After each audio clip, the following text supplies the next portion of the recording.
And for all of these reasons, I say tonight, members of Congress, the state of our union is strong. President Donald Trump delivered a defiant State of the Union address. That's where we're starting the 7 from the Washington Post. I'm Hannah Jewell. It's Wednesday, February 25th. Let's get you caught up with today's 7 stories. President Trump's address to Congress last night began with an optimistic tone. He talked positively about the economy and American success at the Olympics, and he said the country was, quote, the hottest, and that everyone was winning. But after about an hour of that sunny outlook, Trump's speech took a turn. One of the great things about the State of the Union is how it gives Americans the chance to see clearly what their representatives really believe. So tonight I'm inviting every legislator to join with my administration in reaffirming a fundamental principle. If you agree with this statement, then stand up and show your support. The first duty of the American government is to protect American citizens, not illegal aliens. Republicans stood and applauded for more than a minute while Trump shook his head and sighed at the Democratic side of the chamber. After that, Trump took a more familiar, darker tone. Isn't that a shame? You should be ashamed of yourself not standing up. You should be ashamed of yourself. That is why I'm also asking you to end deadly sanctuary cities that protect the criminals and enact... That's Democratic Representatives Ilhan Omar and Rashida Tlaib shouting back at Trump, "You have killed Americans," among other things. They're blocking the removal of these people out of our country, and you should be ashamed of yourself. Last night's speech came as Trump is facing strong headwinds. Polling shows that a majority of voters disapprove of the way he's approaching every single one of his priority issues. And in November, his party is at risk of losing control of Congress. We asked more than 2,000 Americans about the best and worst things President Trump has done. That's number 2. Ahead of last night's State of the Union address, we wanted to get a better idea of which of Trump's actions have stood out to the public. In a poll of about 2,300 people by the Post, ABC News, and Ipsos, people who support Trump were asked to describe his best actions, while those who disapprove were asked to name his worst actions. Each group's top answers mirrored the other. About 8 in 10 Americans who approve of Trump cited immigration policies as his best action. But the 57% majority of Americans who disapprove of Trump cited immigration policies as his worst actions as president. There's a lot more to unpack from this poll. You can find our story with graphs and messages from respondents in our newsletter today.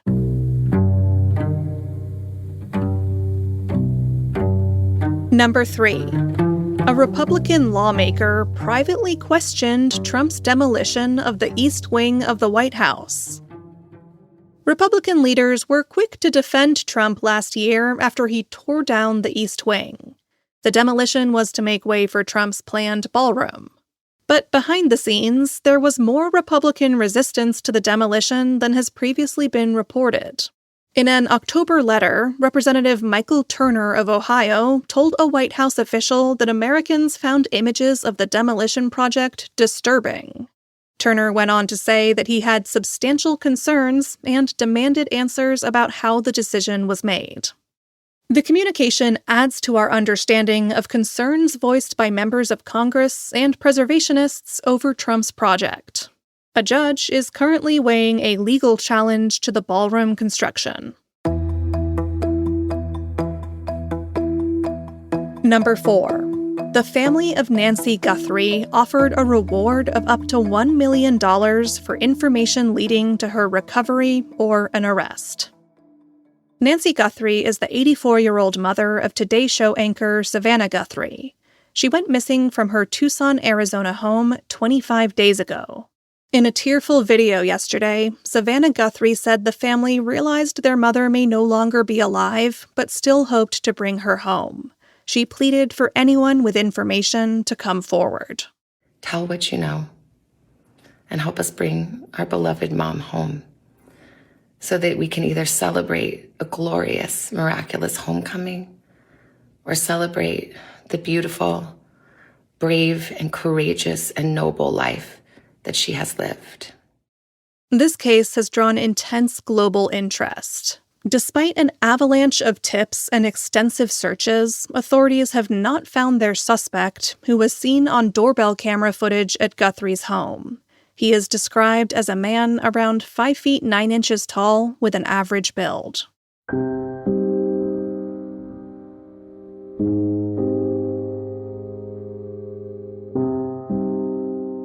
A snowball fight in New York City has become a political flashpoint.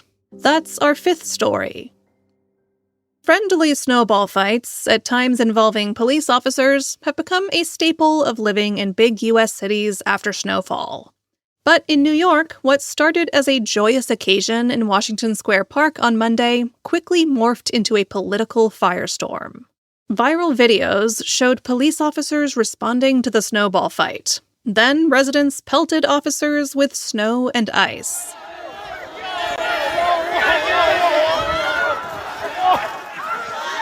That audio comes from a video by Javier Centeno via Specti and the AP. The New York Police Department's union shared it, calling the incident a deliberate, outrageous, and dangerous attack on uniformed police officers. According to police, as many as 4 officers were taken to the hospital with face lacerations. Within hours of the videos appearing on social media, the matter became an issue for Mayor Zohran Mamdani. Police leaders called on the mayor to condemn the incident, and some local Republicans even tried to blame Mamdani. The mayor responded in a post saying that officers should be treated with respect. New York City Police Commissioner Jessica Tisch said in a statement Monday night that criminal investigations are underway.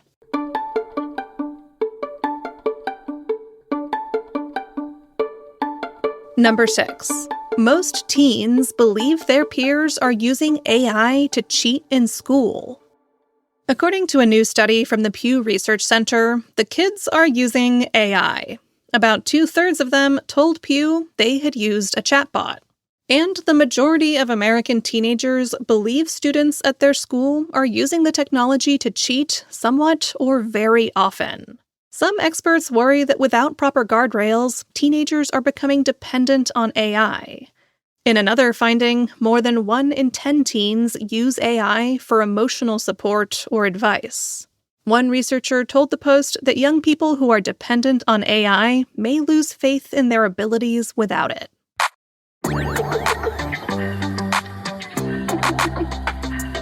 And at number 7, an all-or-nothing mindset could be hurting your exercise and health goals. If you have given up on your New Year's fitness resolutions, you're not alone. Michelle Seeger, an academic researcher and fitness coach, says about half of all people who start a new exercise program quit within a few months, if not weeks.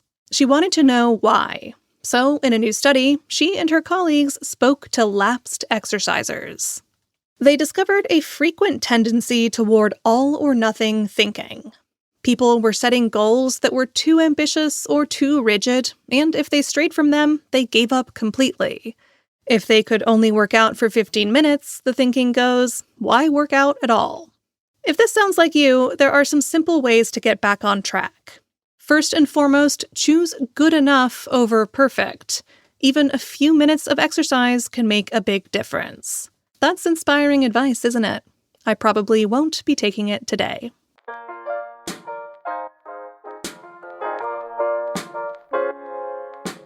All right, you're all caught up.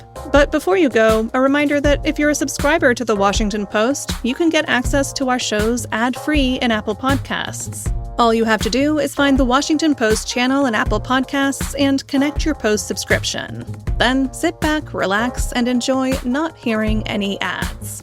If you're not a subscriber, this is a great time to start. You can sign up at our channel in Apple Podcasts or through the link in our show notes. or go to WashingtonPost.com/subscribe.